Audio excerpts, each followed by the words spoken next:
If he doesn't get it right, then we will realize that the fundamental problem this country faces is the president himself. President Ruto has an excellent chance. I mean, his government was almost run out of town by these young people who demonstrated. And they had genuine grievances because they want a better Kenya. A Kenya that listens to them, that delivers to them, that does not steal from them. And I think the task of the president in constituting his cabinet is to address that and give them competent, qualified Kenyans who are not thieves. Now, if there's a world leader today, a president, who is spending sleepless nights, wondering how to save his sinking ship and to run the nation, that man is President William Ruto of Kenya. As a government, we will protect our democracy, we will protect the peace and stability of our nation, and we will deal firmly and resolutely with those. One of the president's insiders, a senior lawyer in the country, suggests that ultimately the buck stops with the president. But I also and the president now has a clean slate to hire new gentlemen and women to support his government, to support his mission for the country. Unfortunately, from the trend that we have seen, already the president has brought back 6 members of that cabinet into the fold. So let's listen to Ahmednassir. He was at one of Kenya's stations, Spice FM, talking about the whole mess in the country, but specifically the opportunity that the president has to set a new path for the country. Is he doing that? Let's listen in and let's chime away at the end of it. The people who are aggrieved by the system have very genuine grievance because Kenya isn't working for them.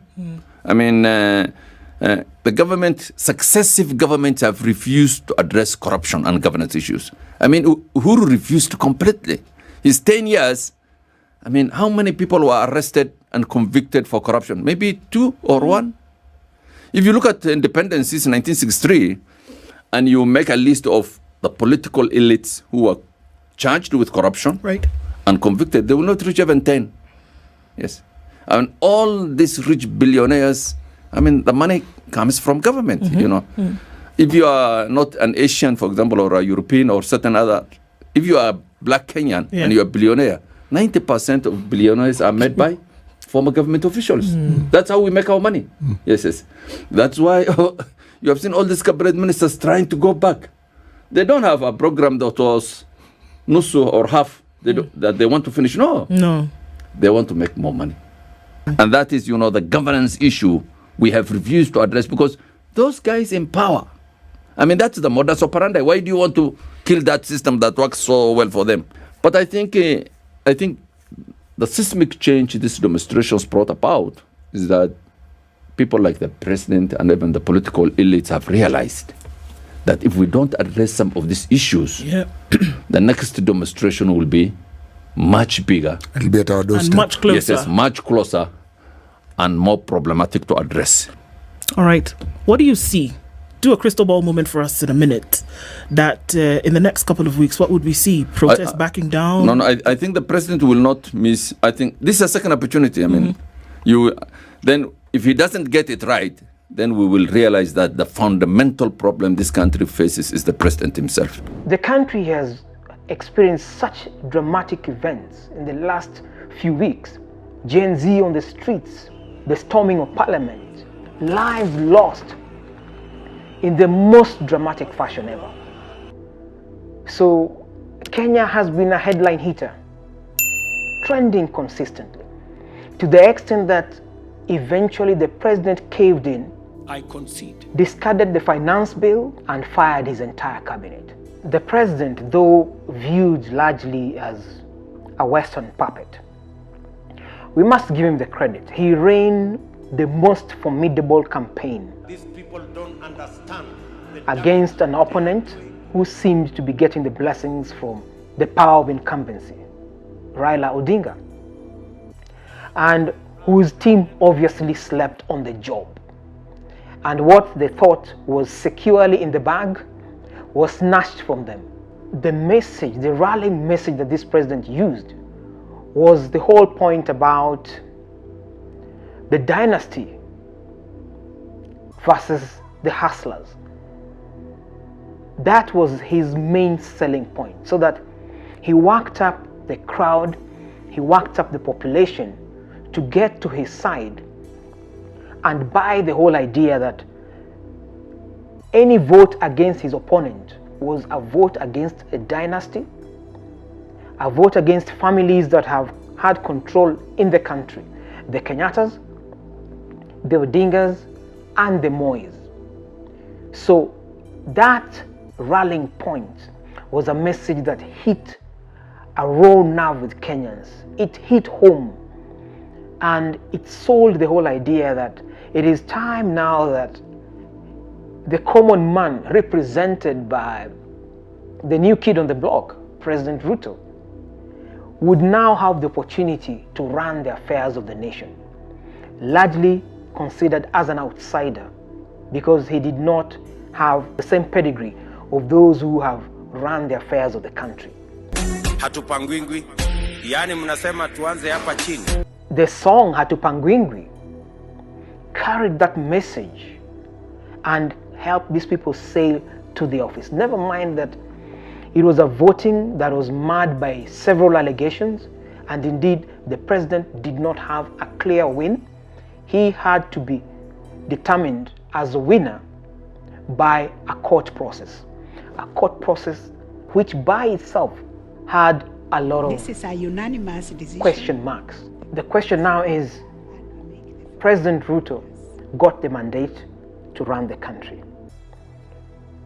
But what changed? So many promises were made. Very few of those promises have been kept. Virtually every moment that he gets the opportunity to speak to the nation, there is always the phrase tutatenga, tutafanya. There's always something being planned. There's always a budget that has been set aside. But let's interrogate this.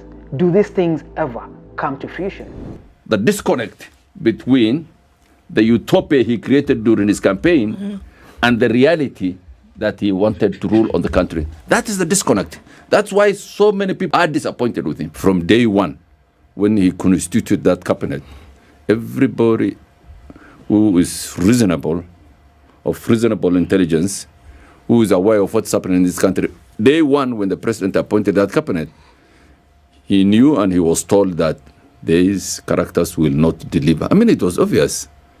Yesterday we had a diversity and inclusivity question. When it comes to the cabinet, does it matter? President Ruto has an excellent chance. I mean, his government was almost run out of town by these young people who demonstrated. And they had genuine grievances because they want a better Kenya. A Kenya that listens to them, that delivers to them, that does not steal from them. And I think the task of the president in constituting his cabinet is to address that and give them competent, qualified Kenyans who are not thieves. What do you see? Do a crystal ball moment for us in a minute. That in the next couple of weeks, what would we see? Protests backing down? No, I think the president will not miss. I think this is a second opportunity. I mean, then if he doesn't get it right, then we will realize that the fundamental problem this country faces is the president himself. If he doesn't get it right, because he must get it right.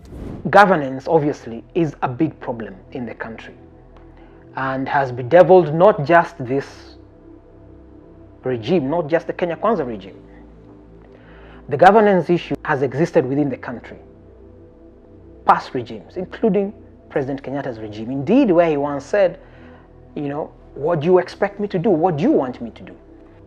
One of the triggers that is in the Kenyan public is of a government official who received money from poor parents who sold, some of them, their parcels of land, their livestock, took out loans to take their kids abroad to get an education that obviously they were hoping would change the fortunes of the family.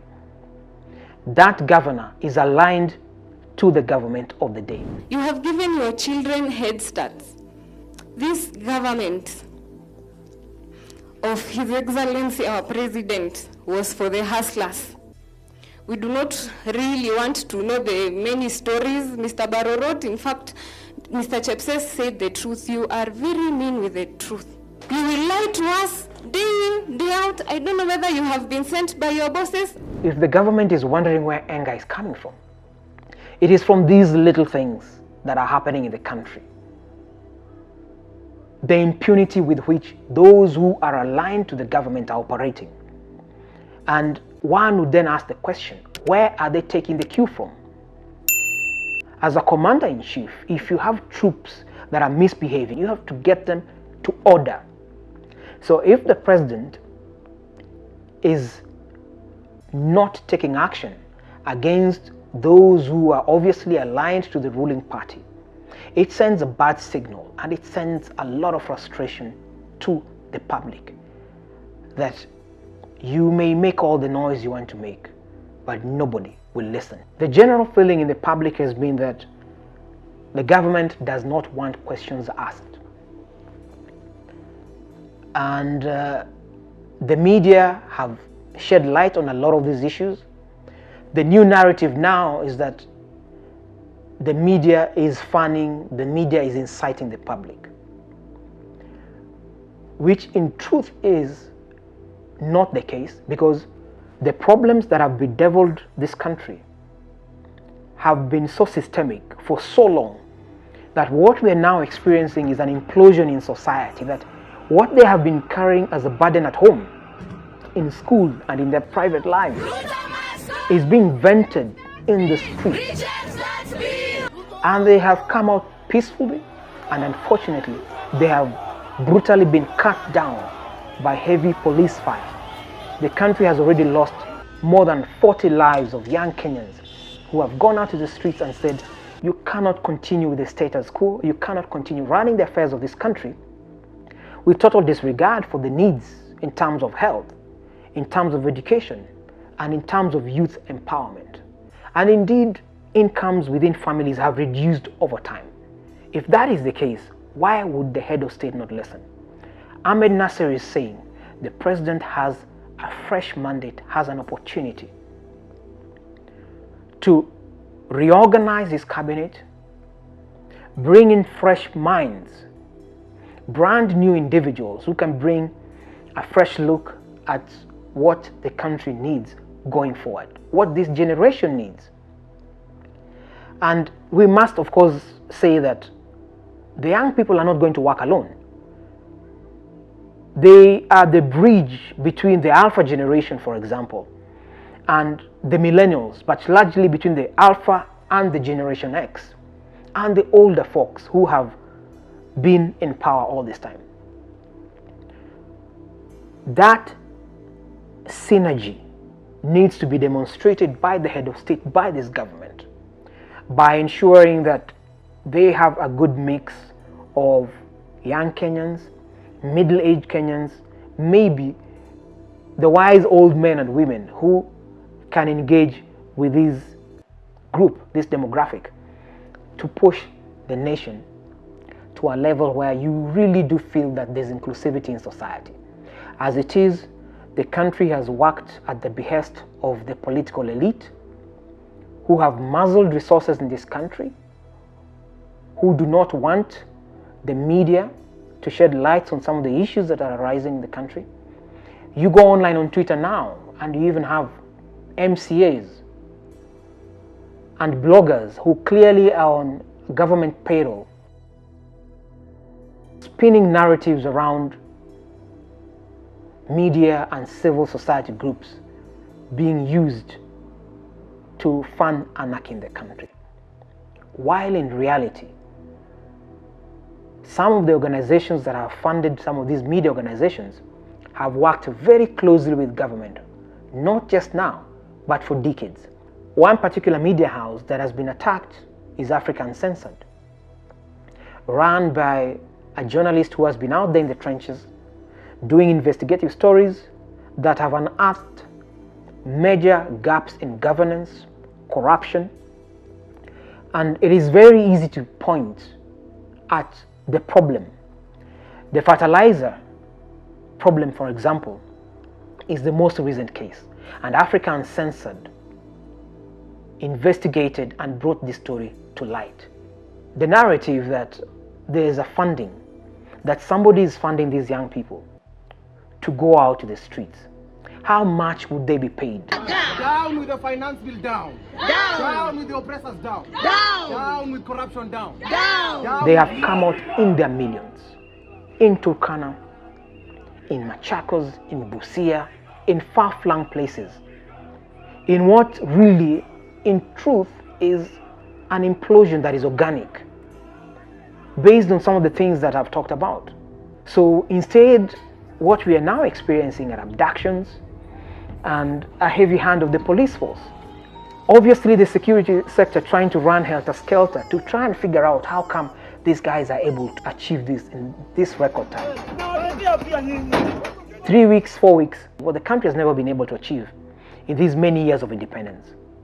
The young people, the Gen Z, have pushed the government and have made accountability and the issue of governance a prime factor of engagement with the public. So if the government still cannot get it, then we'll tell you, and I'll tell you, it is the anger within the public, it is the disenchantment within the young population, the systemic corruption, the lack of governance, and the impunity with which those who are in power have run the country roughshod. The security teams obviously were caught unawares by the reaction of the population and especially the young people in this process. Hence, they're running about to try and figure out if there's a specific individual or organization that is funding these young people. From the onset, there was a suggestion that the Russian government was involved in all this, but that was quickly debunked. There was no truth in it. And the abductions have continued. They have not been able to establish that factor. If you believe that the government or the buck stops with the head of state on all these matters, then, subscribe, like, and share. If you don't believe and you think perhaps we're being too hard on the government, share your comments below. Let's hear what you have to say. But I want to put it that we have a date with destiny as a nation to correct the mess that has happened in this country for decades on end. The buck stops with the head of state as commander-in-chief, as the man who must rein in the troops, and as the man who must organize a team that can deliver on his promises to the women of this nation, to the young people of this nation, to the general public, the sovereign who are called Kenyans. That sovereign needs to be respected. That sovereign needs to be empowered, that we may be able to build a nation that the future generation can be happy about. This is Afrocentric. Many thanks for watching this far, and we'll see you in the next story. Wishing nothing but peace and prosperity. May there be plenty within our borders, as our national anthem talks about. We'll see you in the next one. I'm out.